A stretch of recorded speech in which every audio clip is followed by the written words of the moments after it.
Joining us now is Ann Anderson. She is a local Wear Orange volunteer with the National Gun Violence Awareness Day and Wear Orange Weekend, joining us on the Megacast. Ann, thank you for joining us today. Thank you for having me. Appreciate having you on. So first, tell us a little bit about National Gun Violence Awareness Day and some of the efforts that go into raising that awareness for gun violence and gun violence prevention on that day and then the days leading up and just after it. So Gun Violence Awareness Day, or National Gun Violence Awareness Day, was started in honor of Hadia Pendleton, who was she performed in President Obama's second inauguration. She marched in the parade for that. She was a Chicago high school student, and a few weeks after that was shot and killed on a playground. Her friends did not want to have this just pass by quietly. And I'm sorry, I get emotional about this. That's okay. But so they pushed and made an issue of it and encouraged everybody to wear orange. Initially, it was on her birthday, which was at the beginning of June. And since then, the movement has grown. It's been joined by many gun violence prevention groups. And it's something where now it's been recognized as the first Friday in June. And that is National Gun Violence Awareness Day.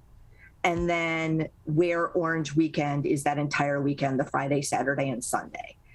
So this year, obviously, it's June 3rd is National Gun Violence Awareness Day. And the Wear Orange Weekend is June 3rd through 5th. And some of the things that we do leading up to it is we go around to all of the cities in our area and ask them, each one individually, to pass a proclamation recognizing National Gun Violence Awareness Day and the issues around gun violence. The purpose of this event is to recognize gun violence victims and their survivors, and then raise awareness of this as an issue. Approximately 110 Americans die every day to gun violence. And it's an estimated at least 200 more are injured every day. Gun violence is now the #1 killer of American children and teens. So it's not just about those victims, though. It's also about the people who are affected by it.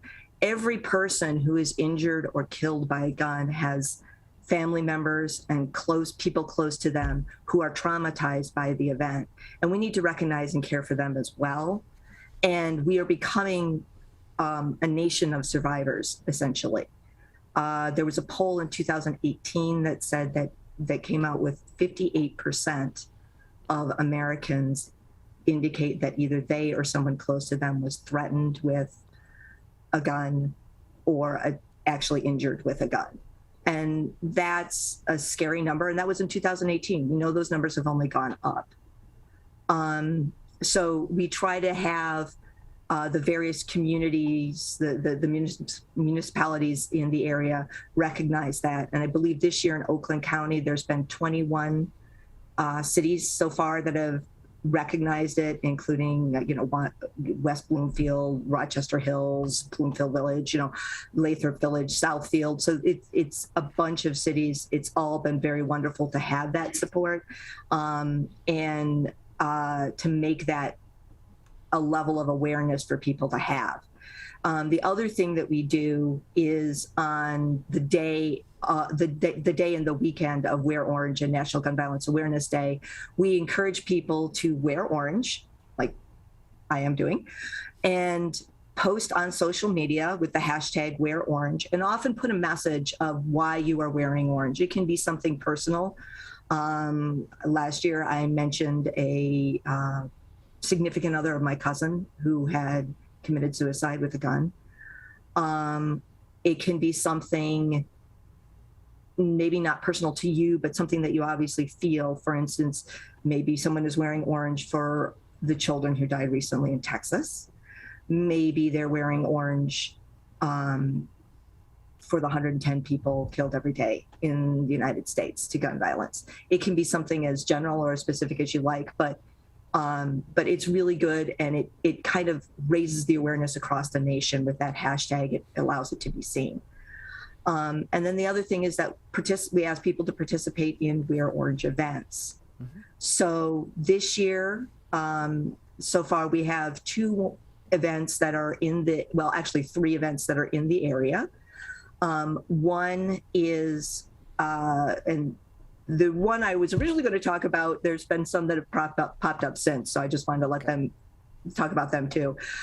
So on June 3rd, Friday, June 3rd, there are going to be people standing out wearing orange and with signs on the northwest corner of 12 Mile and Woodward.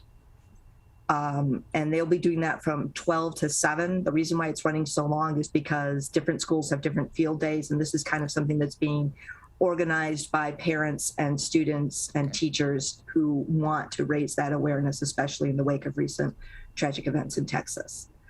On June 4th, and this is the big event for us, mm-hmm. on June 4th, from 10 to 2, will be an event with Church of the Messiah in Detroit. There will be a march and rally. It's the 15th annual Silence of Violence rally. We're encouraging everybody to show up, wear orange. If you want a sign, you can stop at the Moms Demand Action table, and they will probably have a sign for you to carry. And it's in conjunction, Church of the Messiah is doing this in conjunction with a lot of community partners, people who are working to address gun violence in the community and to reduce and prevent it. So things like Ceasefire, Moms Demand Action, and other community organizers are involved. And so it's a great way also to come down. If you're someone who, in the wake of everything, wants to know what can I do, you can come down to this event and meet some of the organizers and find out ways you can help them with their goals to end gun violence in the area. So it's a great event. There's another more intimate event in Macomb. And I believe that runs from 11 to 1, but it's not in Oakland County. So that's a picnic that's happening to, again, introduce people to community partners and so forth. Any event that people want to find, they can find at the wearorange.org website. There's a link for events. There's also a link that tells you more about the day and the weekend and why it exists. And there's also resources like things that will help you, like change your profile picture or create a social media post. So there's a lot of resources on that site, and you can just type in your zip code in the events search page and find any of the events that are near you. So, and you and 4 other individuals in West Bloomfield, you wrote a letter to the West Bloomfield Township Board, to Supervisor Steve Kaplan's office, yes, and requesting that West Bloomfield join many other communities in recognizing June 3rd as National Gun Violence Awareness Day. Can you tell us about that group that you wrote this letter with, and what inspired the 5 of you to petition your town to take part in this recognition? I learned about Wear Orange through Moms Demand Action, which is Moms Demand Action for Gun Sense in America. And since then, I have every year petitioned West Bloomfield to do this because I feel like it's a really important thing, to recognize the role of gun violence and to raise people's awareness of it as an issue in the country, in the community. And it's a thing that people aren't aware of, that it affects people in a lot of different ways. We always hear about the mass shootings because those make huge headlines, but domestic violence, suicide, all of these things contribute. And I know far too many people close to me who have someone in their family or in their friend structure that, was a victim of domestic violence or was, has someone in their life who committed suicide or, some other thing. So it can take the mundane, I hate to call it mundane, but the more normal route than a scary event with an active shooter. I myself was in an active shooter situation in the 1990s in my own workplace. I was in a very big office building, so I never saw the gun. I didn't know any of the people that the person shot, but I was terrified. I remember trying to figure out where I could hunker down and hide. And every time when news of these mass shootings happens, I'm taken back to those feelings of fear and terror and knowing that my fate is not entirely in my control because I have no idea what that gunman's going to do. So with all of that, I felt very motivated to keep on asking for this. And I had found like-minded people as well amongst my community. Some of them are my neighbors, and they also are concerned about these things. For instance, one of the people that signed off of it is a former Detroit police officer. Some of these people are people I met either through Moms Demand Action or other gun violence prevention events that happen to live in the West Bloomfield area, and all of us have the same concern. So that's how we did that. And then West Bloomfield has been very supportive over the years, for which I am very, very grateful. More information can be found on wearorange.org. That's wearorange.org. For more information, they do have an event coming up at the Church of the Messiah. It's their 15th annual Silence the Violence March and Rally. That is happening Saturday, June 4th at 10 a.m. to 2 p.m. Silence the Violence March and Rally at the Church of the Messiah coming up this weekend, June 4th at Saturday, 10 a.m. until 2 p.m. And so, Ann, for you, having been involved in an active shooter situation and felt the terror that so many people across the U.S. on a daily basis, and certainly in these mass shooting events, have felt, for you, it's personal. And as you're working through this issue and you're advocating against gun violence and for change on the gun violence issue in your community, what is that message that you are trying to get through to others in the community, either to share their own support for these changes, or especially for those that may disagree on certain methods that would help prevent gun violence in our communities? Well, I think that there are ways, and they've been proven in other areas, to prevent gun violence that don't have to infringe on Second Amendment rights or people's right to own a gun. As a matter of fact, I know a lot of people who support some of the same measures I do who are gun owners. And there's many things that we can do. Some of it is we can change our culture and educate ourselves. Guns are not a magic wand. And having one does not magically fix everything in your life.